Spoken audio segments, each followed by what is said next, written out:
Okay, hey, say hi to these new people. This is Anna, and that is Ken. And I've been talking to you guys, especially if you're on the server. I've been kind of mentioning it. I've had Anna before on the streams.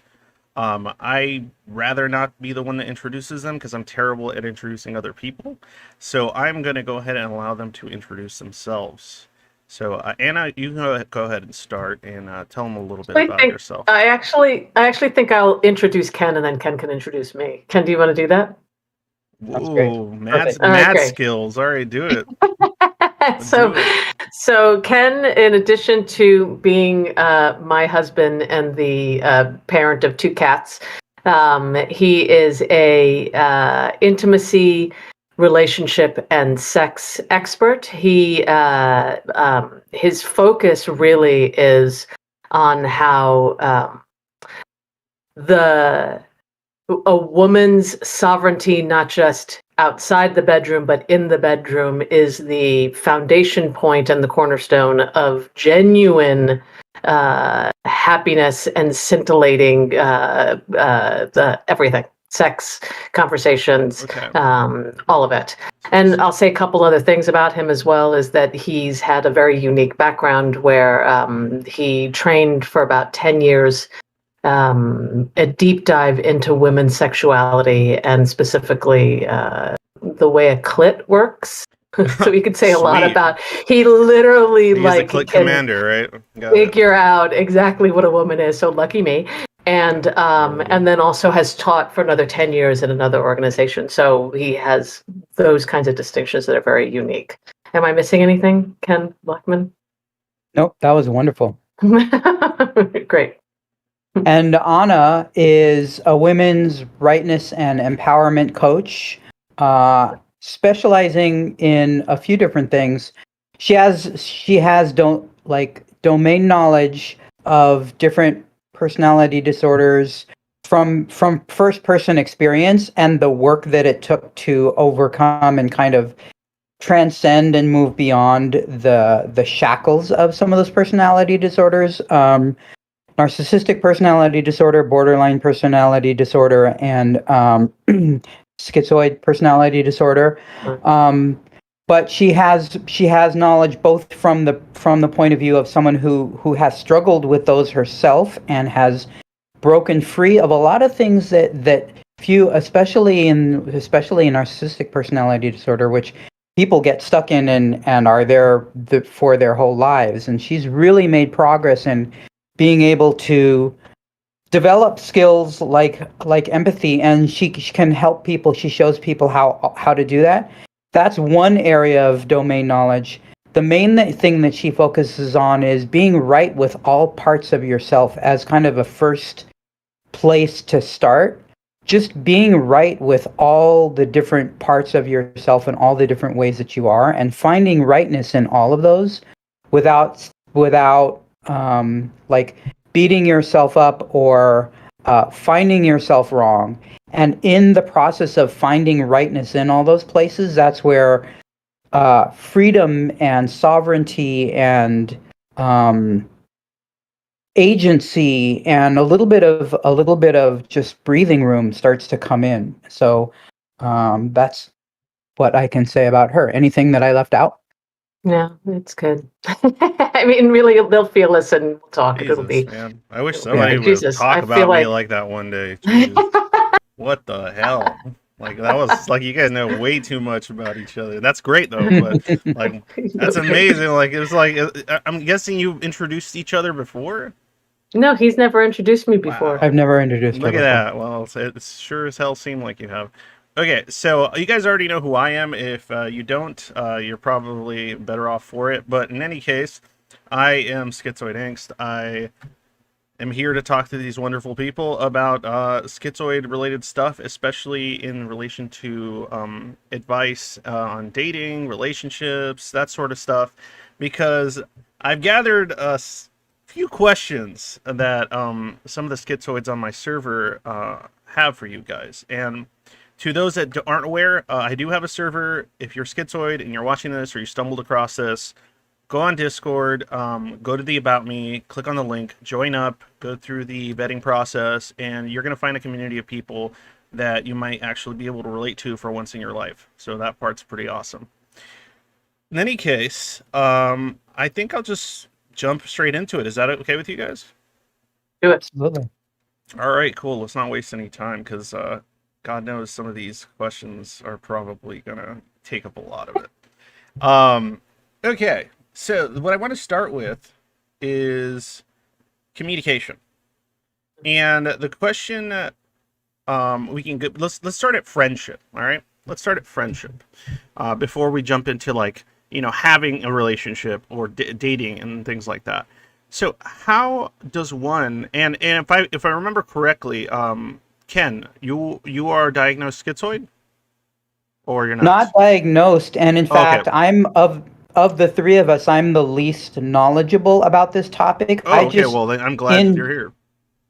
Yeah, in describing myself, as Anna has gotten to know me and gotten to know my history, she recognizes a lot of qualities that she identifies, oh, you are definitely schizoid. And I don't know enough to say one way or another, but I take that at face value. But I Oh, don't, okay. yeah, so. Okay. Well, I mean, we'll see how it goes. So we'll see. We'll see if that. I guess Yeah. that was a miscommunication on my part. That was probably on my end, and I apologize for that. Nah, it's okay. Who gives a shit? Okay. So, but the first question is, what sort of advice, Anna or Ken, would you guys have for trying to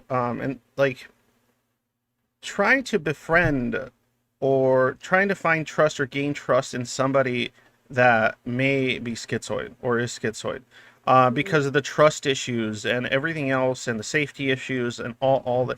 If you were to give, like, say, a piece of advice on how a person could approach someone else, and that could even be another schizoid, what would be some advice maybe you could have for trying to open someone up without intruding on them?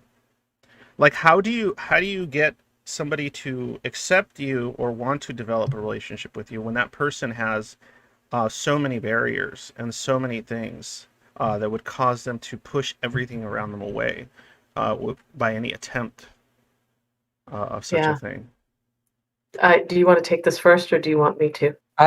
I have a thought, but I would have Hey, you just go throw first, your and then theories out there. Just throw. This isn't like. So, whatever. I mean, I'll speak for the people who I know who are schizoid, and then for myself. Yeah, when I'm in my own schizoid, there are ways in which something will trigger my own schizoid adaptations, and I also have people who I know who are definitely skew more towards that. Mhm. Any attention on the things that I'm doing in those moments or that they're doing in that moment is like the death knell. You actually have to pay less attention to the things that they're doing or not doing. Mhm. Don't bring it up. Don't make it a big deal. Don't even make any of it wrong. Just however way that person is, make it no big deal at all. Like, cool, everything's fine. Like genuinely accept them exactly as they are in that moment. Don't need them to be different. Don't want them in that moment. If you're genuinely wanting to be friends with them, like, open up inside of that first, and then show an interest in what it is that they're if they're doing something. Just like be interested in what it is that they're doing, and let them talk at their own pace, speak at their own pace, and whatever it is. That's actually very good advice. Because well, it is very good advice because one of the easiest ways to get a schizoid individual's attention, because it's not the easiest thing to do, is to discuss or talk or bring up subject matter that is relevant to their interests, and to stay away from the subject of the person. If for some reason you feel that, or if you know the person's schizoid, say it's a family member or something, or it's a friend of yours, and this is something that they've been diagnosed with, or not a friend, or somebody you know, or you suspect they may be, if you're knowledgeable enough to suspect such a thing, the best thing to do is stick to the subject at hand. So if they're reading a book, don't ask them what they're reading. Ask them if they've read another book that's like the one they're reading, if that makes any sense. So it's like, oh, I see you're reading this. Have you read this? It's quite good. And then bring up the subject if you're attempting to talk to them. Sticking to subjects that are outside of them is kind of like the easiest way to kind of put your foot in the door, if in fact you want to. But go ahead, Ken. What were we gonna say? Yeah, well, not surprisingly, my advice was going to be pretty much the same, which is to talk about common interests or shared interests. And the way I was thinking about it is like, so you're in a group or you're wherever, whatever it is that has your attention go to this person. Like whatever it is, you have the thought, oh, I'd like to be friends with this person. There's an experience that you want to have with them. But if you go straight to that, like, oh, I want to be friends with you or something about them, Fuck that. then yeah, that is not good. But if you find common interests or topics interesting to them to talk about, then you are being in a state of friendship with them. You're actually having the experience that you hunger for. So that seems like the best way to do it. Attention off of the person and attention onto what you have in common or shared interests. It is to further that a little bit too, pertaining to the stuff I've discovered about myself and other schizoids I've communicated with, is that oftentimes many schizoids, though they are emotionally aloof and socially detached, they can many times actually attach themselves emotionally to varying degrees to subjects, to ideas, to concepts. So I've met plenty of schizoid that is emotional in regards to, things they read, fiction, nonfiction, subject matter. And by connecting to their interests and showing interest in that connection, that is a method of kind of, I guess, connecting to them by proxy. Oh, absolutely. Absolutely. So it's connection by proxy. Yeah. Yeah. You being interested in the thing that they're interested in is literally it feels the same as you being interested in them on a core But level. it's not intrusive. And it's not like, So yeah, absolutely. That is awesome. That's great. Wait, what is Horthus just posted, I once completely annihilated some guy when he used one of my inside jokes with me when I definitely didn't know him. Okay. Yes. Yes. Yeah. That's one thing that most people don't realize about a schizoid is that regular sometimes regular water cooler talk things, or small talk? Yeah, like I was gonna say, regular talk can feel very violating at times. Even just someone being in like sometimes I don't know about for you, but like I won't know where I am if I'm in a place where I feel like heightened in that particular adaptation. It's like I might not even feel like someone actually being in the room. I won't know where I am, and so it feels violating to me in a way that might not have felt that way yesterday. So Yeah. it's weird. It's well, what's interesting is normatives in general. Normatives can feel intrusive. Which in any other instance seem innocuous, but to the schizoid are quite annoying, frustrating, and oddly enough, on a more sort of, I guess, I don't know if it would be psychological, philosophical level, it's also oftentimes a reminder of their alienation. Because it's something they can't connect with, and it's something that makes little sense to them to participate in. And when someone attempts to do it, it serves as a reminder of, oh, by the way, you don't understand these normatives. This is another reminder that you feel disconnected from things like this. And it's not intentional, or it's not malevolent on the part of the person doing it. It's just it just is what it is oftentimes. And it's just an unfortunate aspect. All right, so let me go ahead and move on. Let me make sure this connection. You guys good? Connection good? Okay, because I saw a little lag for a second, got a little scared. All right, so. Oh, and by the way, chat, if you guys have any questions on there that you want to just throw out here, like you stumbled across this and you're like, hey, I have a question about schizoid-related relationship advice or ideas or how to, create a friendship or hold on to a friendship, so on and so forth. Go ahead and post it in chat, and I'll look it over like while we're talking, and if something I think is relevant to the conversation, I'll go ahead and drop it in. Okay, so the next question I have, and I like this one. What? Okay, so anhedonia. I'm assuming you guys are Uh, familiar with anhedonia. Yes. yes. Anhedonia rocks, right? It is the shit, right? It is okay, so it's the anhedonia is like the double Tony, the yeah, yeah, it's a yeah. double-edged sword at times. Because It's a double-edged sword. there are moments that you are happy in your numbness. And there's Yeah. other moments where it kills you from the inside out. Mhm. So the question is, um, what do you do when your partner is detached due to anhedonia, besides giving them space and a safe place to return?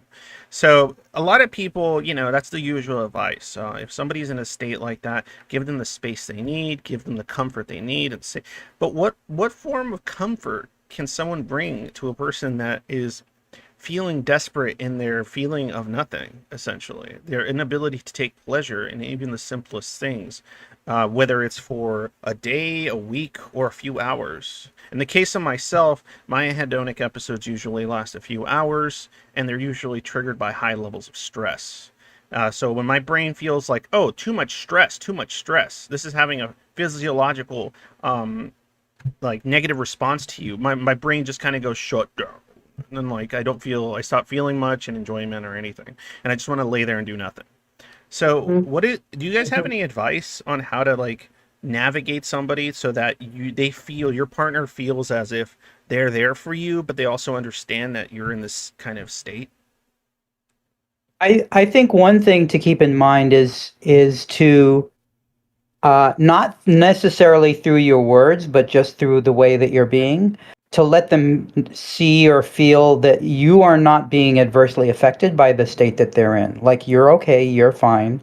You, the partner who to someone who's going through a bout of this, like that always worked well for me when I would have these, and my episodes were long. They would be weeks or months long.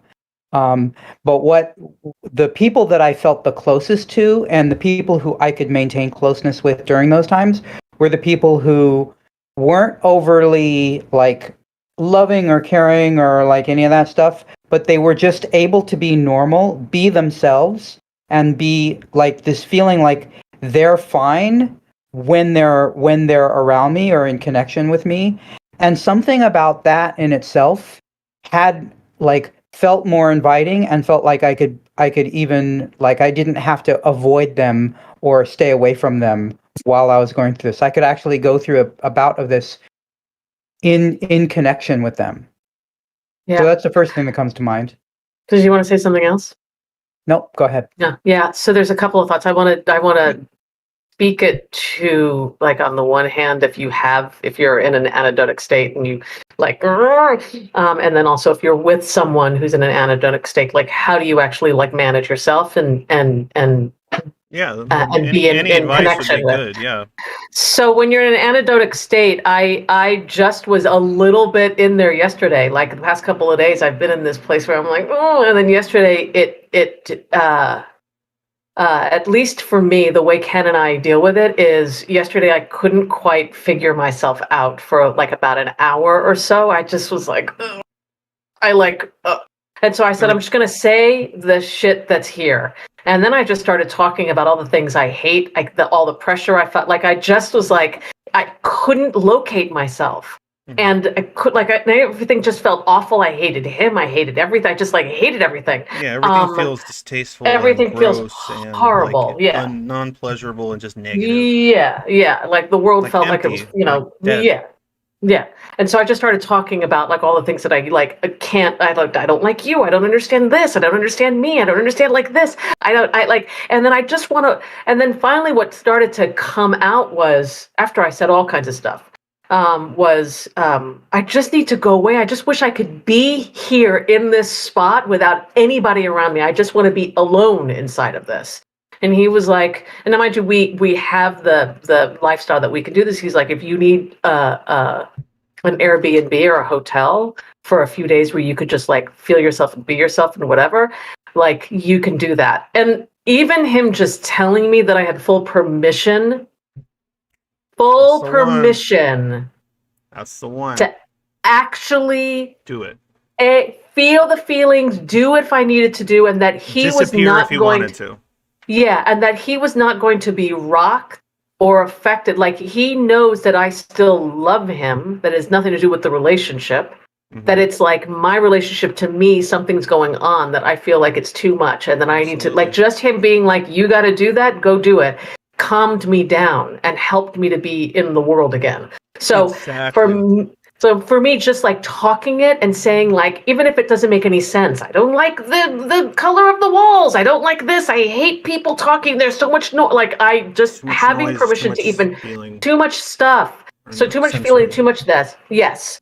So that's just permission to speak that. And then the other thing, if you're on the other end of it, I hate to say this, but if you're involved with anybody who's got any kind of personality adaptation, you are on for the ride of you being grounded in who you are, no matter what's going on over there.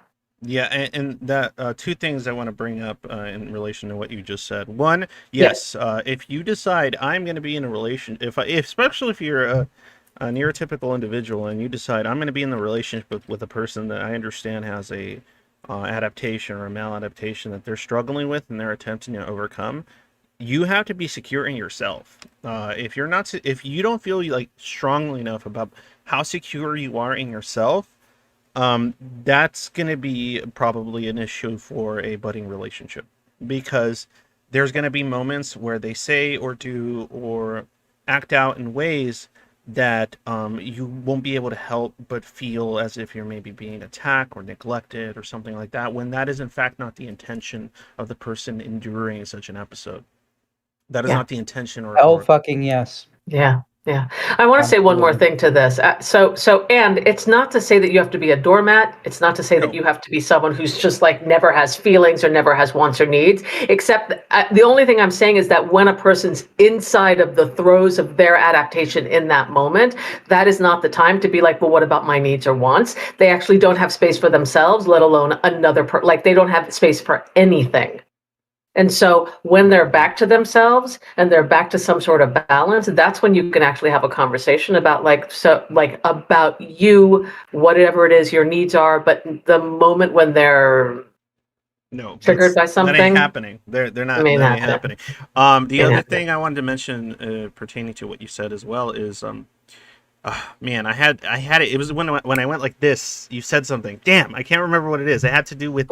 Go ahead. What did you think it was? It'll come to it. It'll come to it. It always does. God. Permission. Yes. Okay. So that's very important. Is the okay when I'm going to give you an anecdotal situation. So like when I'm in an episode of that such, right, and I'm with my wife, I'll tell her, hey, I'm dealing with some anhedonia right now. Like everything feels great and dead, and I want to be alone, and I can't, like, when I'm in that kind of state, I can't enjoy the things I normally enjoy. So I can't enjoy my daughter's giggling. I can't enjoy, it won't necessarily bother me, but I can't enjoy it. I can't enjoy, everything that gives me any kind of feeling of being alive, or interests, or things that I like to think about. All that just feels gray and dead.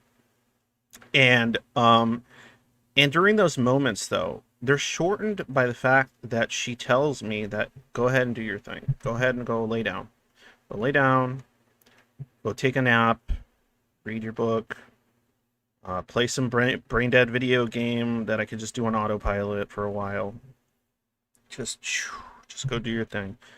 And I also tell her sometimes, because I know there's times where even if I'm in such a state, I have to get shit done. All right? I have to... I have kids, I have stuff to do, I have responsibilities, I gotta get shit done. It doesn't matter, I can't just shut down my whole life for that moment. So sometimes I have to push through such a state, right? Because it's horrible and it's the worst shit ever, but sometimes you have to. But knowing that your partner is aware that you're doing that you're doing it for them or for something that's important to them, and that you're going through the motions even when you're in such a state because certain shit gets done, them being aware of that and respecting you for it is insanely important. And that permission idea is so important, because you know that you can exit the situation. If they tell you can exit the situation whenever you wish, oftentimes you won't. It's just knowing that you can that kind of relieves a lot of that stress. Yeah. The thing about those of us who Safety. have schizoid, yeah, the thing about those of us who have schizoid adaptations or maladaptations is that we are terribly afraid of any kind of pressure or feeling of imprisonment. And things that don't make any sense that feel like imprisonment to us. So because we just didn't have any boundaries. And so because we didn't have any boundaries, nobody like they were always transgressed upon us. Like we have odd ways that we feel like we're being like put upon or imprisoned or like, that we're being made to do something. And if you like genuinely from a being point of view go, you have permission here. You can say no, you can do this, you can do that. It frees us up. Exactly. Awesome. Yeah. I Yeah. Yeah, I'll add that like so Anna and I are in this kind of ongoing work to dismantle all of the conventional conditioning we have about what it means to be married. Mhm. And a lot of times what that looks like is there'll be a moment when she'll say, like, I want to do so and so. God damn it! Like, if I wasn't married, I would do so and so. Like whether it's like get in the car and travel for 6 months or something. But I'm married, and I'll say, well, like if that's what you want to do, then that's what our marriage will look like. And that's a thing that we keep coming back to is if this is the thing that you want to do, then that is what marriage will look like for us. We'll be partners in us doing those things. Yeah. And again and again and again and again, that's the bridge that allows us to feel like we can be connected to each other. We can stay connected with each other and be in this lifelong like there's to the degree that I can, nothing that she wants to do or be is in the way of us being life partners. And so that means our life partnership fits us rather than the other way around. Unless your partner That's the decides, first. oh, I'm going to go live under a bridge and wear a tinfoil hat, right? That's just not. Well, I mean, my definitions are pretty broad. If Yeah. Anna said that, I would say, well, then that's what our marriage is going to look like. Man. Like that's what. Woo. Well, So yeah, that's interesting. No, I want you to know the kind of like this might blow. Like this I'm trying to might talk blow. like standards. Like what's a realistic standard? Well, I mean, listen, what's a realistic standard? It depends. Like if okay. I wanted to explore something or whatever, but yeah, it's not something I'm going to explore. if she was running drugs for the mafia, I would be a hard no. If she was trafficking there we in go. child sex rings, I would be a no. No, okay, good. But- I'm glad at least there's but- some, and obviously Yeah. those boundaries and those standards change, especially if you ever have kids like myself. Yeah. Anybody Yeah. that has children, Yeah, that absolutely. changes the whole. I can't go off on a Absolutely. 6-month vacation and just tell my Right. kids aren't gonna understand. Daddy Yeah. needs time to be by himself. Like they're not gonna get that. If she's doing self-harm or like Harming others. squandering our life savings at the casino or driving at 90 miles an hour without a seatbelt, those are things I'm a hard no to. But in terms of her being who she wants to be, to the degree that it doesn't like she's not like failing on her legal obligations or something, I'm a yes to it. So that's the first thing I want to say. The second thing was that there are times when like we have an evening walk at a lake that's beautiful and there's ducks and everything, and sometimes I'm like, wow, that was really fun, and she's like, yeah, it was okay. I don't really like it was all right, and I know what that means, and I take it in the spirit that it's intended, which is I'm in a state where it's difficult for me to enjoy anything. Enjoy ducks But on me a knowing pond. right. But me knowing that gives her the freedom to be in that space. Yeah, and then So. she can look back on it and go, "Hey, it wasn't the best, but man, he was there. He was there for me." And then it suddenly turns into a positive memory, even if the ducks weren't all that interesting at the time. Yeah, uh, exactly. okay, so let me move on here, and that way we can get some more of this done. Um, okay. Ooh, this is a doozy. Oh, Uh, good. We love doozies. good. Well, this one is kind of a doozy. Okay. When your partner or friend, that's schizoid, goes no contact / communication, what do you do? How do you deal with your partner's emotional detachment when it happens? So how does the individual that is with a person that likes to temporarily ghost them, and maybe isn't, and maybe they're not even entirely sure why they do it, but like, not like, oh, you got ghosted because the date went bad. I'm talking like you're in a relationship with somebody and they have occasional times in which they kind of detach and disappear. Um, what should a person like know about that, and how can they approach it in a way that they won't feel um as if it's a slight against them directly? I think that's what they're asking, like, or an attack against them, like when somebody just ghosts, because a lot of Yeah. schizoids ghost.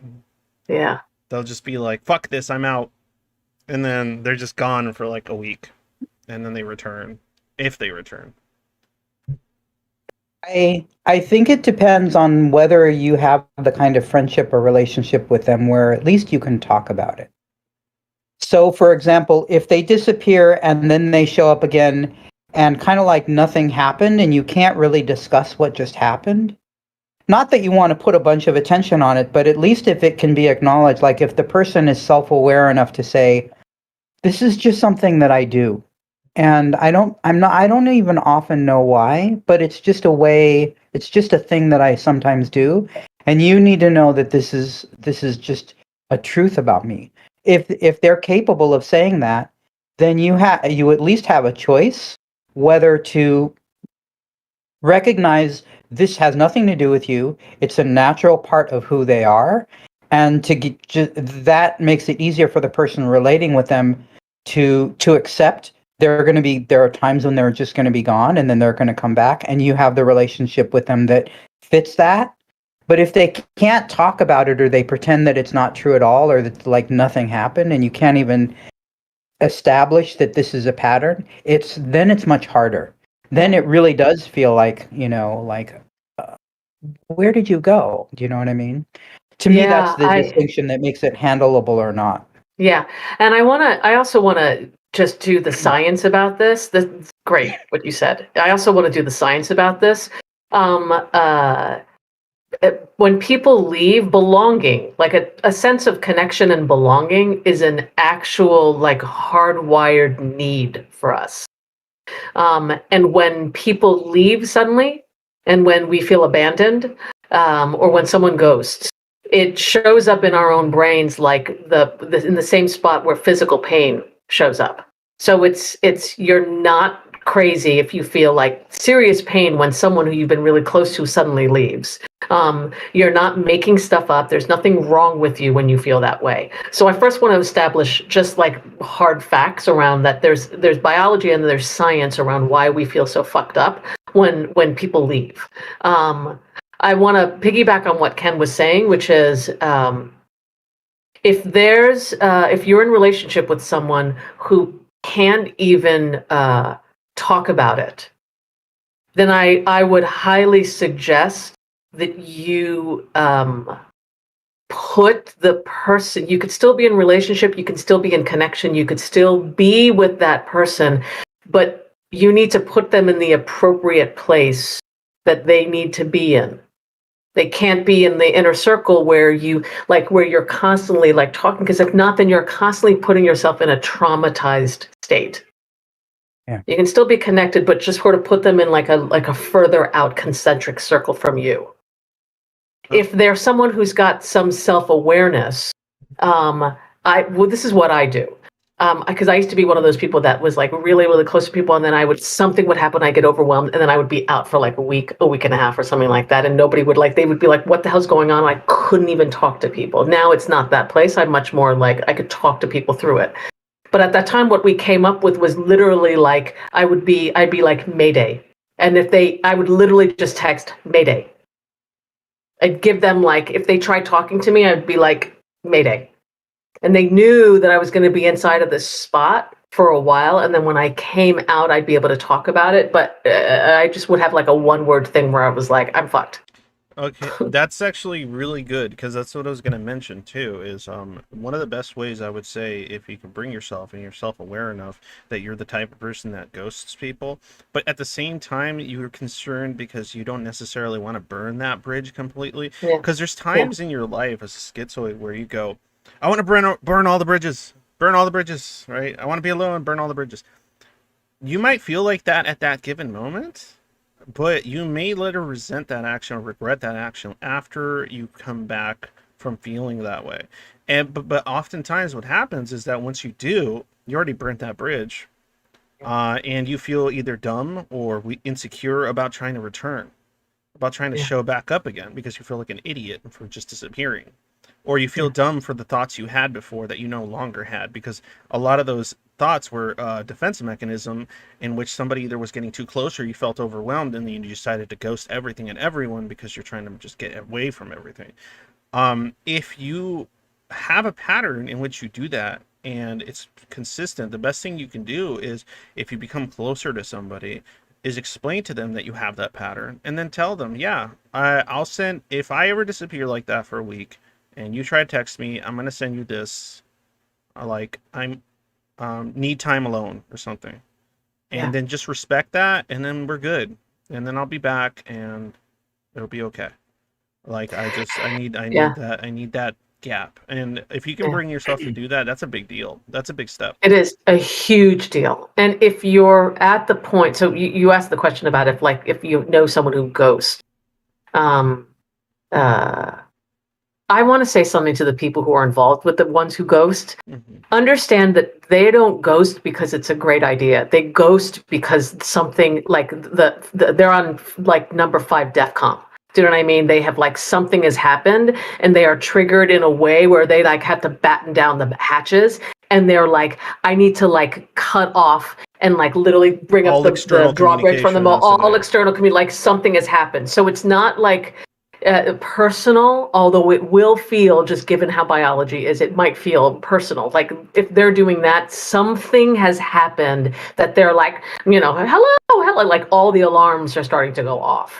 Um, uh, Texting them obsessively will be the exact opposite. Like, Yeah, because in the problem too is they're gonna come once they if they come down from that feeling, they're gonna see this giant essay of texts, and then they're gonna feel even it's gonna be even more difficult for them to want to return to yeah, that person yeah, because it's gonna be like, oh my god, they're probably so upset with me, they're yeah, probably freaking out. I don't want to deal yeah, with all that emotional baggage yeah, that they're gonna come yeah, at me with. I don't want to be a part of it.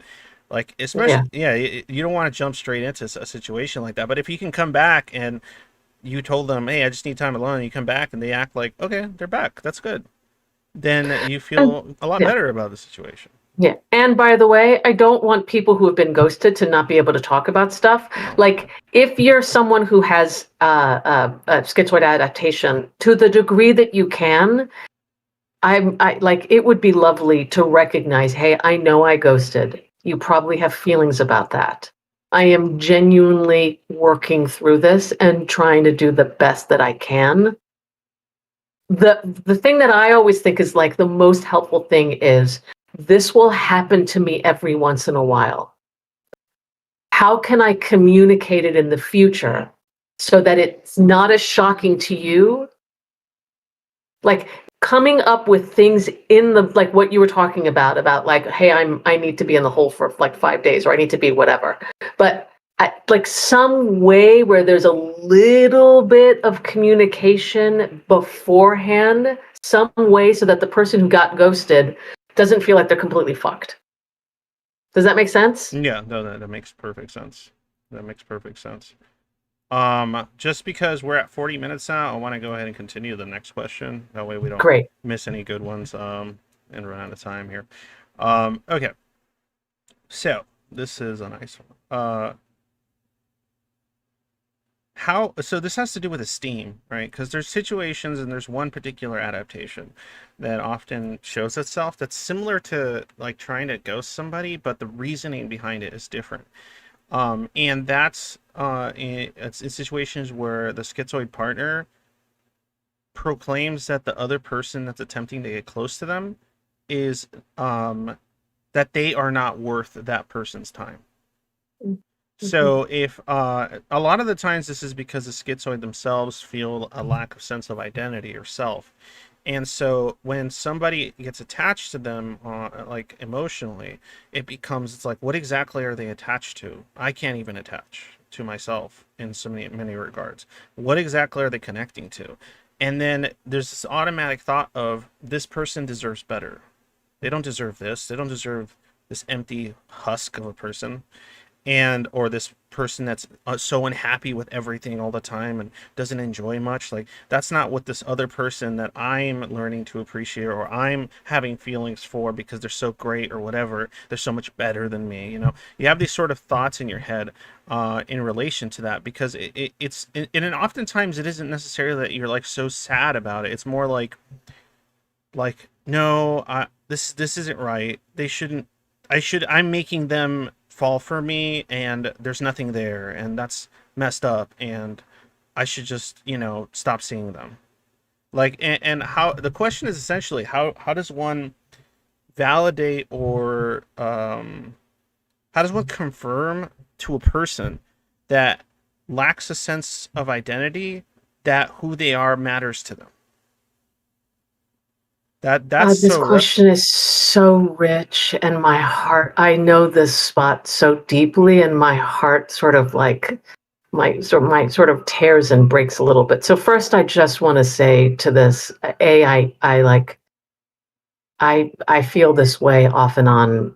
I might feel like this off and on for the rest of my life. So I hear you, I see you, I feel you, and I get it, like, totally. How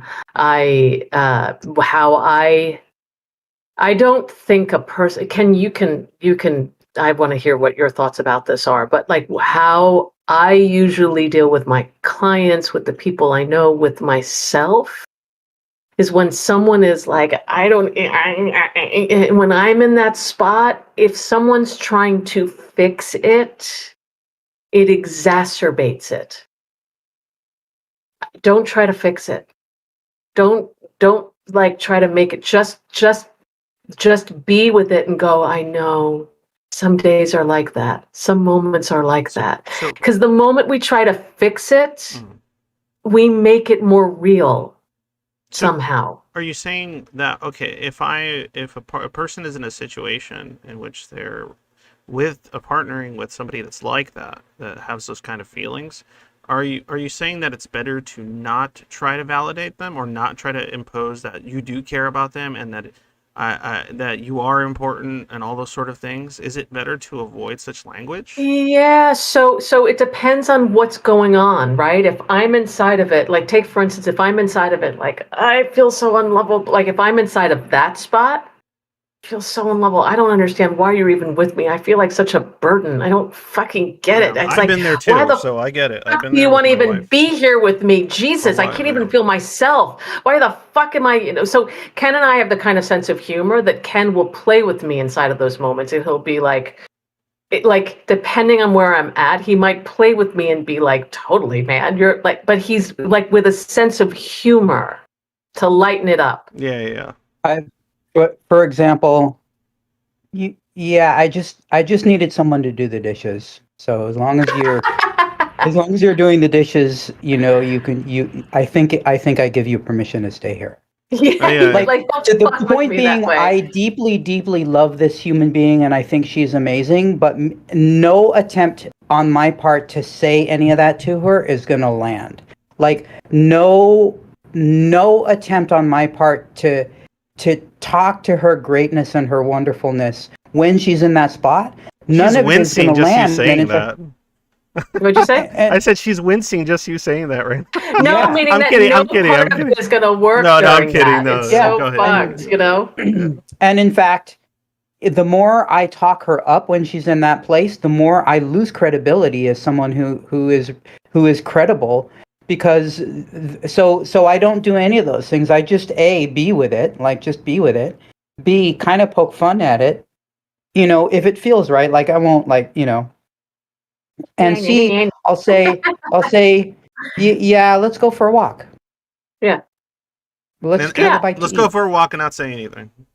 Yeah, let's go for a walk, and we just let's for me, playing with dogs is like, if we go for a walk and I play with dogs, it's like the greatest thing. Like, it usually gets me out of things a little bit, but like, it's a storm that needs to pass. And if he's throwing sandbags at the storm, it actually like makes the storm worse. So it's yeah. And she's not, in saying those things, she's not pulling for praise. That's not what's happening. No. She's actually describing a state of self-being that she's in.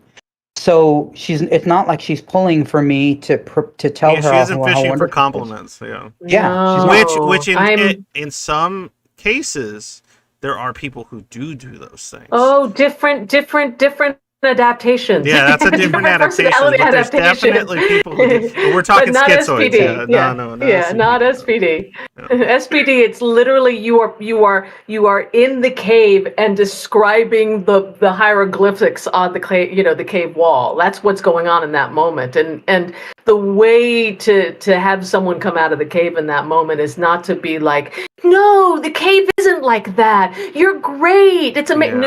No, because it's like dissonance for us. And so the best, and I do the same thing with other people. When people are like, it's the worst thing ever. I mean, I like poke fun a little, but I try to like bring just a little bit of levity without agreeing, without trying to make it different. It's a storm that will pass. Yeah, it's a storm that'll pass. There's one more thing that I want to say about this. There comes a moment when she does actually want to hear my honest opinion about whatever it is. There comes a moment when she actually, like, I've been having all these self-hatred doubts, or I've been projecting onto you that you don't like this thing or something like that. And in those moments, when she actually is ready and wanting to hear the truth, my job in those moments, of lucidity. Those moments are the most important thing for me to do is be honest with her. So if there is something I don't like, I have to say, this is the truth. I didn't like this. I don't lavish praise. I don't just be honest. I don't have to worry about whether I'm going to hurt her feelings, because there's plenty that I honestly, genuinely love about her, and I can easily list all those things. But my job isn't to lavish her with praise. My job is to let her feel the truth of what I'm feeling. And because I do that consistently, she can always trust everything that comes out of my mouth. And because she can trust everything that comes out of my mouth, when I say good things about her, they actually land. Yeah. And when he says honest things, there's a difference between you're being an asshole. That's a level of honesty. That's not the best level of honesty, in the sense that actually really serves. It's too vague. Yeah. Like in that moment, there today or in the past hour, you have not been as generous or as, your attention on others has been a little lacking, in comparatively speaking, there's just a difference in terms of honesty and what it. Yeah. All right, cool. So yeah. Good. I hope that tackles it for the person that asked that. I hope so too. Okay, this one's more something that's you could probably answer more anecdotally about yourselves. Since both of you, since obviously you've described Anna yourself as having schizoid traits, and Ken, you said that you suspect that that seems to be the case based on your own analysis and Anna's. How do you guys manage these sort of back and forths? How do you manage a moment in which both of you are exhibiting the same sort of adaptations? Are you self-aware of those adaptations? Do you talk about them? How do two schizoids, or two people that have strong schizoid traits or adaptations, communicate those things to each other if they both kind of possess them and they're both aware that they possess them? How do you work around that? How do you talk about it? I mean, I think for us too, it's for the both of us, I don't know if this is a universal thing for other people. I can only speak about it for us. Okay. We take turns. Maybe it's because I've literally been at this particular game with myself for decades and decades and decades. Like I've been looking at it and being with it and working through it and have had a number of breakthroughs that I have a lot of ability and facility to speak to the parts of myself and still be here. That when Ken is like there are times when Ken suddenly is like suddenly I call him the cranky cranky barnacle, the cranky curmudgeon. You know what I mean? It's like he just gets like suddenly he's that person. I can snap out of me for a moment and just be like, okay, great, like the both of us are able to not compete for who's the most fucked up, if that makes sense. Yeah, I like that though. We're not in competition about who needs more. Like our system, the way our relationship is that we know when one person needs more attention than the other one does. And whoever's got more to give, gives it. And that attention looks very different depending on the person, right? Mm-hmm. I mean, it can range anywhere from just giving someone space to a blowjob. So, it's just or making dinner, or like just leaving someone alone, or letting someone watch YouTube channels, or like literally like going for like each moment is different. Do you know? No, yeah, it varies significantly. It could be anything, and that's another thing too. Is I always like to mention that people fucking hair getting in my face. That people shouldn't conflate their uniqueness to their personality disorder. Like, because make assumptions about the person, like very specific assumptions about a person because they make you aware or tell you they have a certain PD or a certain adaptations. So in the sense that like the way one schizoid individual feels comfortable is not necessarily going to duplicate between people. Like, and so I'll take that in mind, obviously, with any advice you're getting here, and all that. But there are things on a more abstract level that can apply, but when it comes to very much specifics, there you go. Like in the case of Anna, she likes dogs. So Dogs work. Putting dogs around at work, but maybe in a different person case, it's playing a fun video game with them, or maybe it's watching a movie that they like, even if it's a movie you've seen 10 times already. They just like to watch that movie again, and that movie makes them feel safe or comfortable. That show, that thing, that book, reading that book again. Don't question why they're reading that book for the 10th time. That's something that they need to do. Maybe they like to read some poems in there that make them feel at peace again. Whatever. Those are like the super important things when it comes to that regard. Interesting. Did you want to say something? But yeah, two things. One, like Anna knows me well enough now that she often is the one who identifies, you need to go watch some YouTube videos. And I'm like, okay, I'll do that. But the other thing that I want to say is, as a relationship coach who works with couples, the thing that we're talking about here goes far beyond personality adaptations. Like the crisis point for any relationship is when both people are in their stuck place at the same time. For example, like maybe they just have different attachment styles, and one person's aloofness is triggering the other person's needy clinginess, and their needy clinginess is triggering the other person's aloofness, and they're in this stuck place.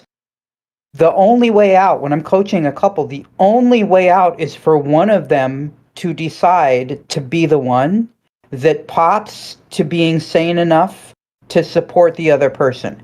And it can't be the same person every time. Yep. But thing that Anna said about taking, you have to learn, even when if you're both in the stuck place, one of you, like, you have to take turns. One of you has to rise to the occasion of giving the other person what they need so that they can get free and then give that person what they need. That's the only way out of that situation. It's one of my favorite things in the world, and the word is reciprocal altruism. Reciprocal altruism is like one of my favorite things in the world, because it is It is an understanding that yes, needs have to be met, and sometimes you have to rise to the occasion. And because you know that you need someone to do the same for you in the future, and if that's your partner, that's what a partnership is. It's that Yep. understanding. It's not just it's don't let it feel like an obligation, because one thing's for sure, schizoids don't like feelings of obligation. But make it something you want to do, because you want that done to you in return, because you want to, and this is how I've always described it, and it's cheesy or whatever, but I always tell people you need to combine the I's to create a us, right? So and you need to see your kind of structured goals for each other, the goal structure you have between each other of creating a functional relationship or a love between each other has to supersede any individual like impulse when it comes to like being there for your partner. Sometimes you have to sacrifice just as much as they have to do the same. And the more you and your partner are willing to sacrifice equally for one another at times, and the easier it becomes, and Yeah. the less often it has to occur. Often, in my opinion, Yeah. because both people start feeling more and more safe around each other. Yeah. I mean, I would tweak the language a little bit. Like, Yeah, it's I like, know my what do you? language is It's like, trash, but no. Your language is not trash, not at all. It's completely you're trash. It's completely yeah, trash. it's It's the trash. worst. It's I know. It's all good. No, I would tweak it a little bit. Only that in that, like, in each moment you decide what you serve. You know, there are some moments when you have to serve, when the relationship needs to serve one person in it in order to make the relationship like more robust. And there are times when we have to actually like give up the thing that we wanted to actually serve the greater good. You're always like looking to serve the greater thing. And like, to me, what did you use the word, like, sacrifice? Yeah, Or it's a bad word. I it's know. not a bad word. Yeah, I but understand you it, you know what know. I mean. Like it's I give a do. part of yourself up. Yeah. You have Both to people do Yeah. have the to. thing that you don't feel like doing. Yeah. Yeah. Yeah. Yeah. Yeah. Yeah. Exactly. Yeah. That's probably a better way of putting it. Sacrifice is a little harsh. Okay, so this Sacrifice. yeah, I know exactly. It's so theatrical. I sacrificed myself for you. Right? No, because that sounds bad because that also turns into like this whole like point system back and forth. Like I've done this It much for can. you and It you're can. not doing this for me and you It that's can. toxic in and of itself. It could turn into a fucking Yeah, it is. shit show It can. oftentimes. So this one's a little more fun. Let's go with something a little not fun, but like a little less deep, I guess. And what a few people have asked me about is, okay, dating, right? So a lot of schizoids out there, yes. The thought of holding hands and kissing or going out with somebody and socializing and doing all those things, all those kind of normative things that comes to courtship, all those things are oftentimes in the mind of the schizoid the opposite of anything they want to actually do. So, but at the same time, there's this kind of incessant need to find someone that understands you, to find another human being that understands you, and a lot of schizoids are actually, and this might be interesting to talk about with you, Ken. A lot of schizoids are sexually adverse, right? A lot of schizoids tend to be sexually like uninterested for a variety of reasons, but in any case, just the normatives of trying to date, go out, establish a romantic relationship, those sort of things. What sort of advice could you have for those people? Like, and also, like, what's your dating tips for the schizoid that isn't sure? Like, how should they approach the idea of trying to date somebody or seek out a partner when they have all these apprehensions? Like, what's their plan? What kind of plan can they do? It's so contradictory. I know. It's like they don't want all this stuff, or they kind of do. They think they do want it, but they don't. But it's scary. But you know what I'm saying? All that back and forth you have a schizoid has with themselves about like trying to go Yeah. out there and put themselves out there. Hmm. Like you guys, what do you guys think? Kind of advice? Ken Blackman. Um, Well, the first thing that comes to mind is just making this distinction in your mind between, like, there's something about this person. I talked about this earlier, but there's something about this person that's drawing your attention. So on some level, it is true. Like, you want something from them. That is true. But if you can separate that out, like, oh, like all this, the way, like, I want to be friends with this person, or I want to date this person, or I want to, like, whatever those things are that you like, to separate that out and just turn your attention to what would be fun for the two of you to do. What would be fun for them? What would be fun for you? And as long as you can kind of turn the attention away from each other and turn both of your attention to something, and if you keep doing that, pretty soon what you'll notice is that you're enjoying doing these things, and all of a sudden you're like, oh, I kind of, it's kind of fun to do these things together. Oh, like we're kind of bonded and we're enjoying each other's company. Yeah, I want to keep doing this with you.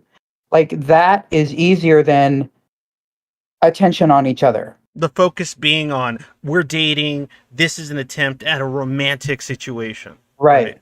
Right. That Pressure. yeah, that I think is a lot of what the schizoid is avoiding. Like, they don't want to Yes. be in Right. a social situation where we are together on a date. This is now a situation in which we are attempting courtship.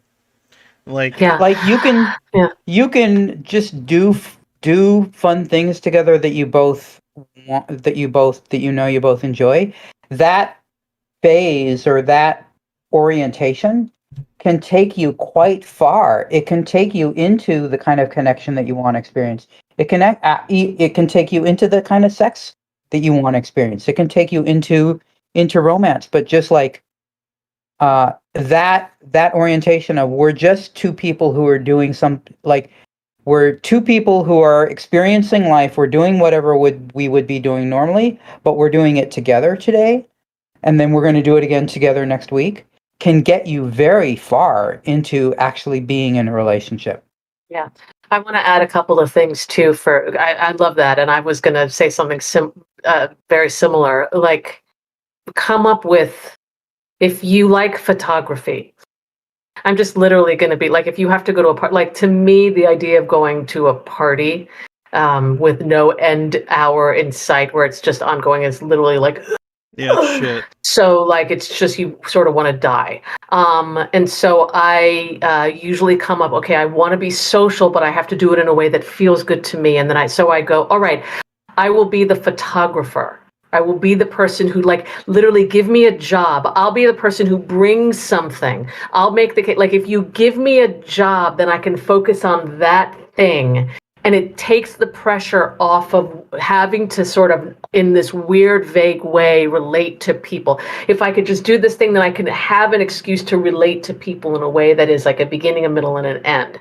Sometimes just like, okay, I have an hour. Do you want to go for a walk? Like, let's go for a hike and go up to the, like, if I give myself small containers, because large containers of time can sometimes freak me the fuck out. So if you give me a small container, hey, let's go, I don't know, do something. Let's go wash the car for an hour. I don't care what it is. Just do something that is external that the both of us can put our attention on and hang out. Do you like the time limit aspect of it? You like, no. Sometimes it that makes gives you feel you a comfortable? real clear, sometimes for some of us, it gives us a real clear, like, there's a beginning, middle, and end, and it doesn't feel so much like pressure. Listen, that works for me. That works for other people. Whatever. If it doesn't work for you, that works find really well something for that me. So that's why I find it interesting that you mentioned that. like time containers, and really coming up, because what has us feel like it's all or nothing. We have our own version of all or nothing. Like, oh my God, that means I have to be a boyfriend. I don't know how to be a girlfriend. I don't know how to be a wife. Like, it's just like, wow.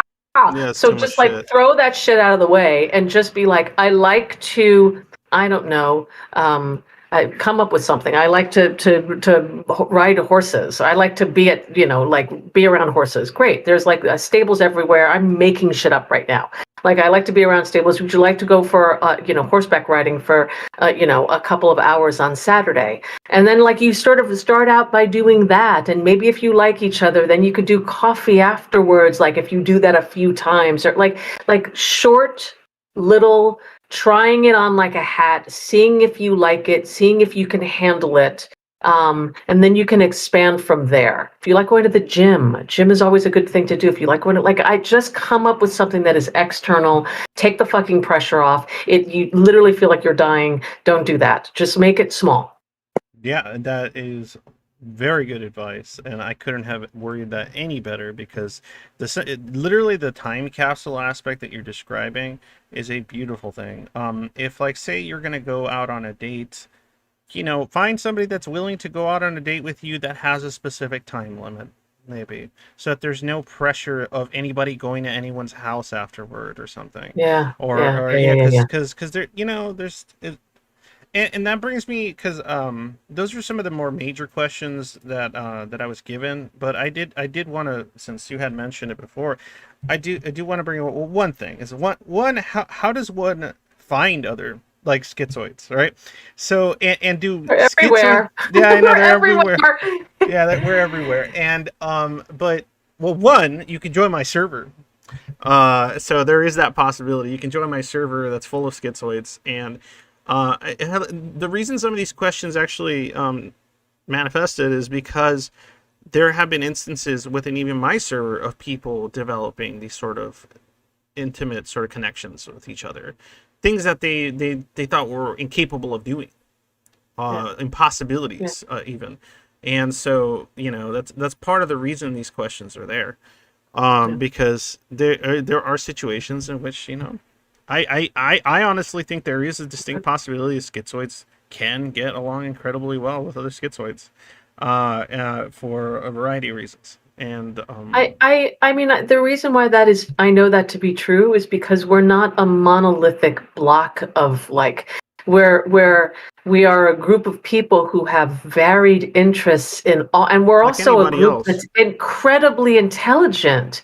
Like, we are actually, our intelligence just shows up in a very sort of quiet. The reason why nobody really knows, like, narcissists are, like, out there, and they're, like, really, like, they run for president and they do all kinds of stuff. You know what I mean? And then you've got, like, borderlines that are just, like, loving, and they're just, like, they're very actresses and movie showy. stars, Yeah, they're and, very, very showy.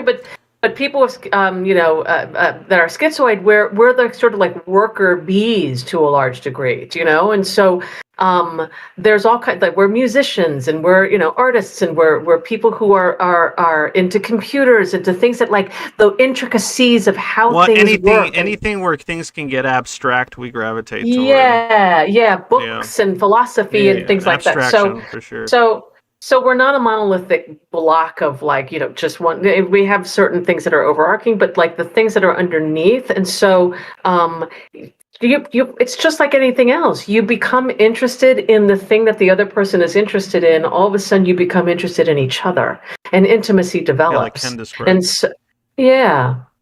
Okay, so but how?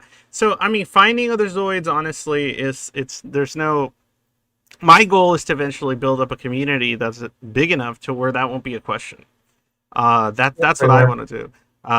Which is like, oh, okay, I'm diagnosed schizoid. I would like to talk to other schizoids and possibly seek out a, I don't know, a dating situation. Okay, whatever. Like, maybe if my community is 1,000 or 10,000 people, or 10,000 schizoids, yeah, it might be easier to say, oh, I'm also from this state. Would you like, and then establish, because I've noticed that schizoids, like, probably would benefit a lot, and not in most instances, from a distance sort of relationship in which it's just communication before they ever actually meet in person.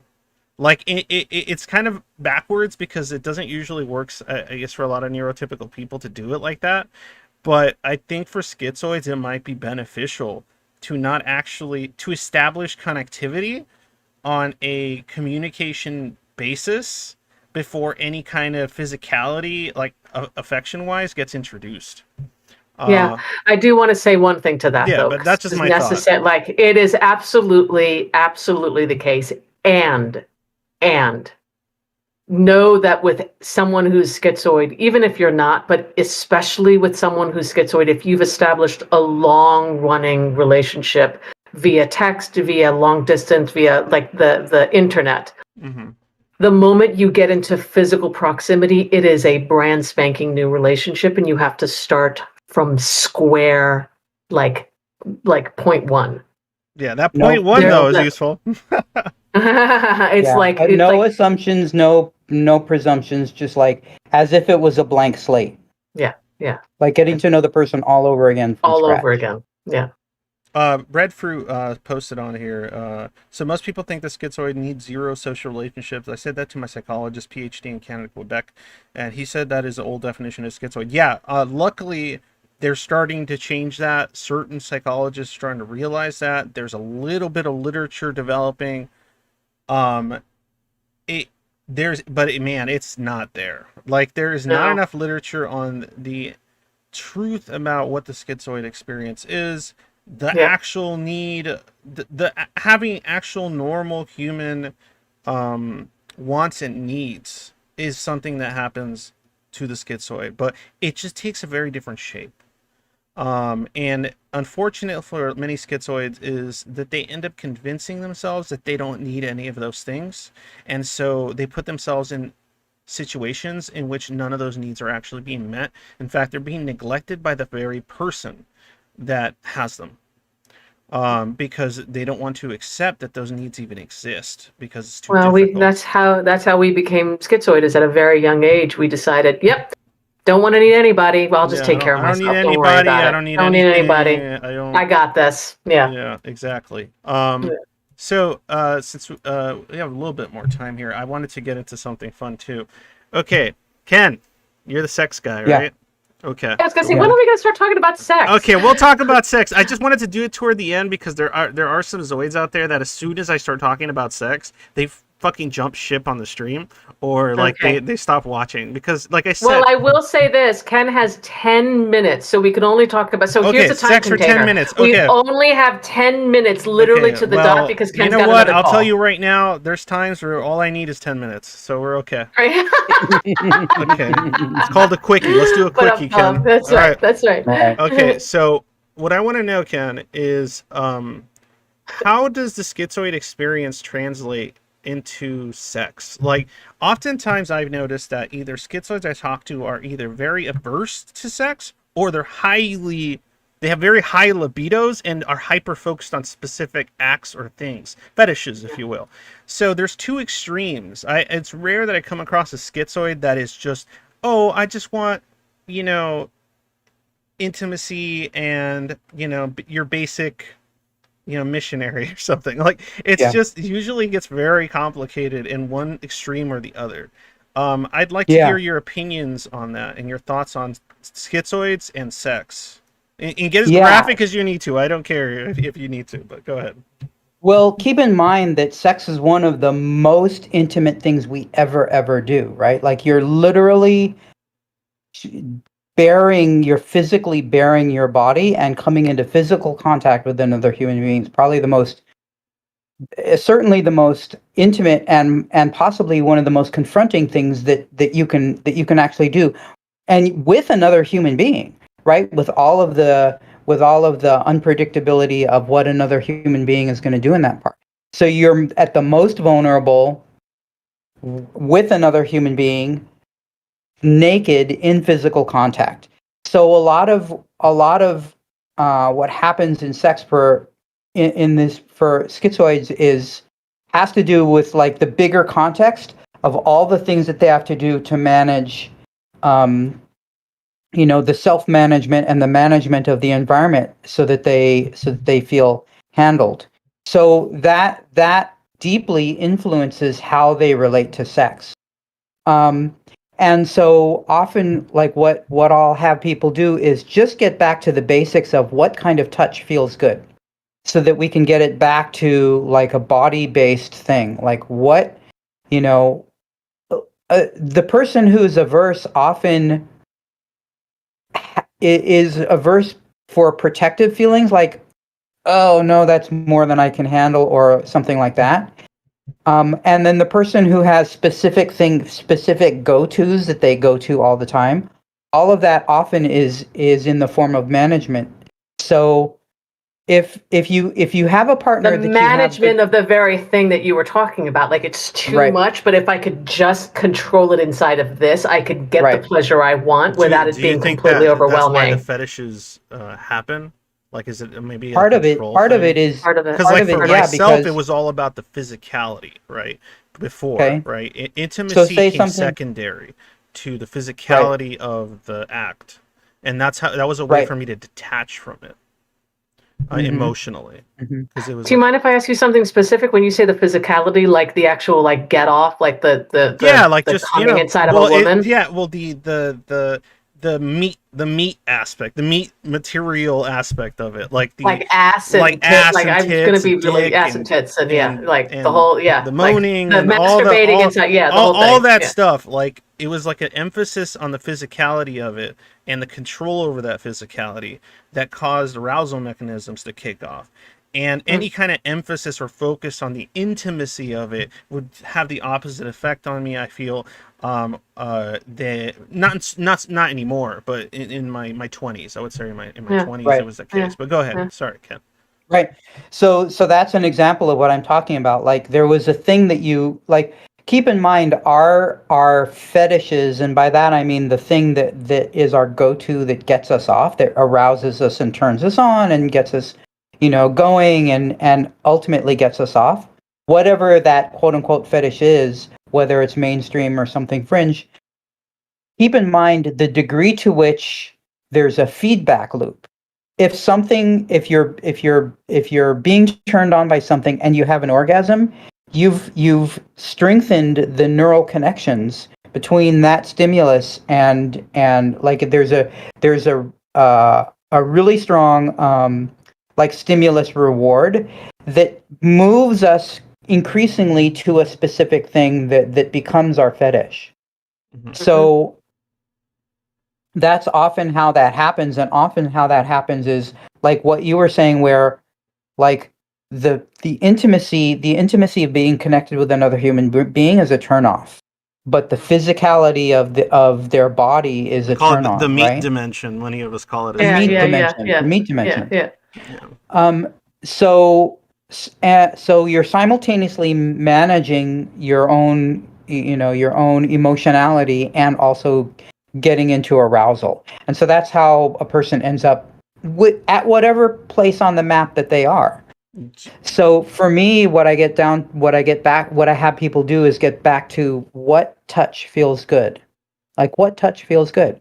What touch feels good on your genitals? And from there you can actually build and construct a sex life that's not based on any of those things, but that's based on what actually physically feels good to your body. And as Yeah. well as I'm assuming, as well as the context and environment that is required for such feelings to, like, so one touch in a certain environment and context feel bad, but Mm-hmm. in Right. a certain other one it feels good.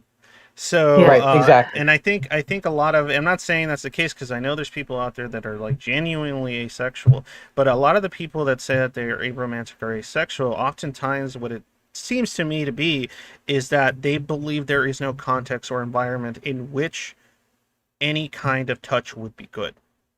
And Yeah. That you're absolutely spot on. I yeah, agree. so I think there's just an assumption that's being made there because of either past negative experiences, or because they have never actually experienced a situation with somebody in which a touch would feel good. And for some Correct. people, it, even for the most people that, like, say people that are romantic but they're more sexually averted, my advice and thought on it would be that, don't look to sex. If you're somebody that it isn't quite there, look to just general affection, and get to that point of like Mm-hmm. hugs, and kissing Yeah. and holding hands, and Yeah. find a partner that is willing Yeah. to do those things with you and not expect sex as a reward. But that's a Yeah. difficult thing. That is going to be a difficult thing. And I know there's a few people out there that I've seen instances of people that have become romantic with one another, but both of them are averted to this kind of sexual stuff. But, Yeah. over time, they start kind of developing it too. So, Yeah. And I almost always can get a couple to find some kind of sexual touch that feels good, even if it's like if they may start at like could you just use your hand and cup my vulva for 5 minutes? And then we're done. Like nothing else is going to happen. You're just going to put the palm of your hand on my vulva for 3 minutes. Then you're going to take it off. We're going to say thank you, that was a lot of fun, and we're going to do something else. We're going to turn our attention to something else. Start however small, like find whatever touch, however small or however simple feels good, and then build a little bit more and build a little bit more and build even a if it's little a bit back more. rub or foot rub or whatever. Yeah.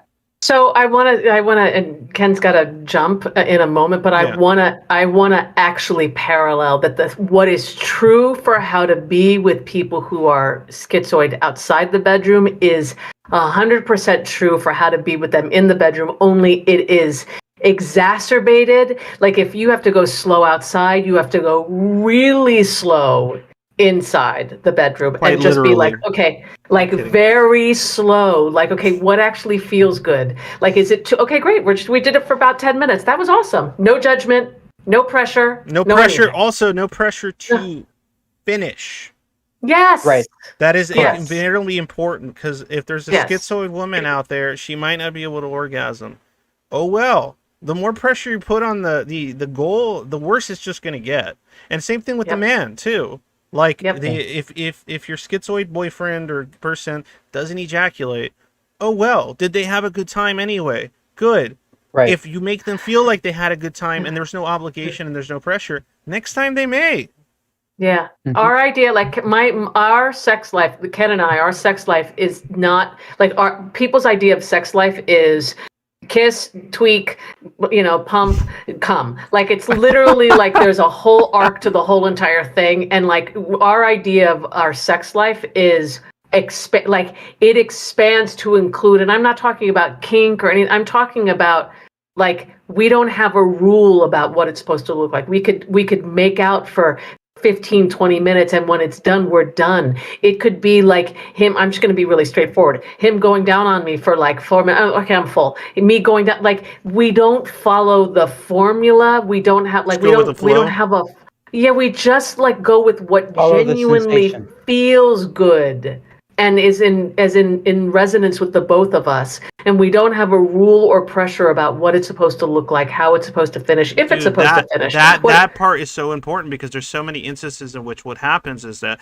the partner of the schizoid or partner of the person that's, has some kind of apprehensions, they start feeling insecure because their partner isn't like, so you have to be able to go, okay, I don't want to do this anymore.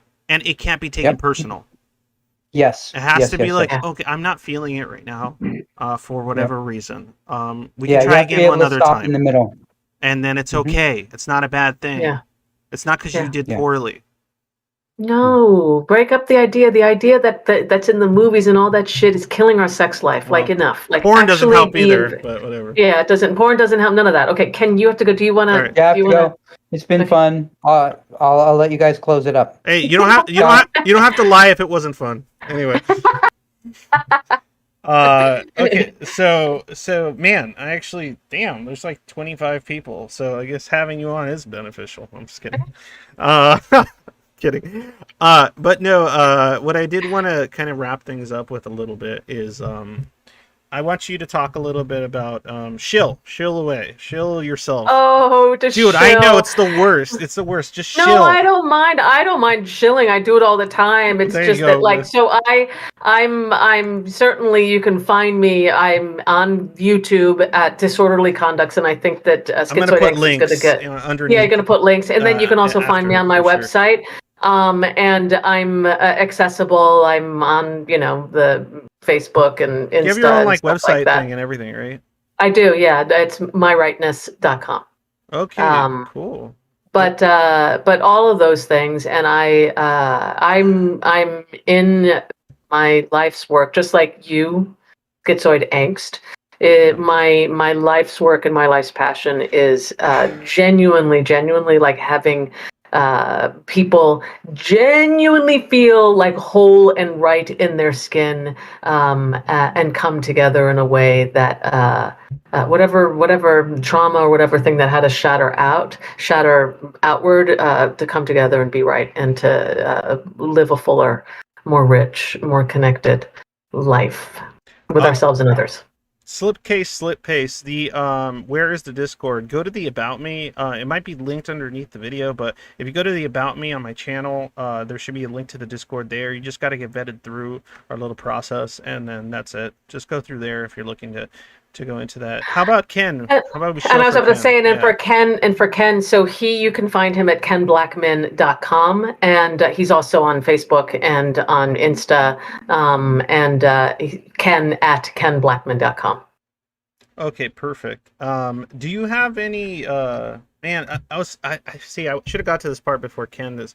But I'm actually curious if one day Ken gets his little like if he really feels that he's a straight up Zoid, he should check out the community too. You come join us. You got it. 'Kay, Well, it's funny is that yes, there's all kinds of ways where I'm like, you do, because he was talking about, and maybe you all will recognize this. He's like, oh, I felt like an alien for like most of my life when I was younger. Like I just wasn't a person like everybody else. And I was like, you do realize that's a lot of stuff to unpack right He's there. like, I just didn't have any emotions like everybody. I was just like, like there's all kinds of stuff where I was like, you do realize, and he was like into the things that he was into, and like all kinds of stuff. And I was like, yeah, it's just that he's had such a unique training, and he lived in a community that was like a deep dive in intimacy and relationships and sex. Like it literally so went against his own default conditioning that he's trained a lot of it out, but he's still interesting. That's that man. fascinating to me.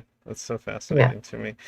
Okay, well, I think we're good here. I think we covered It what we was need such to a pleasure. cover. I don't see any mean, questions that we missed or anything on the chat. I was just double checking. at the risk of scaring everybody, it's such a pleasure. Like me being like, I love you all. No, like, don't tell them that. Don't tell them that. Stop. I know it's too much. Stop. It's too much. They just deleted everything and they just unsubscribed to my channel. Thanks a lot, Anna. You fucked it up.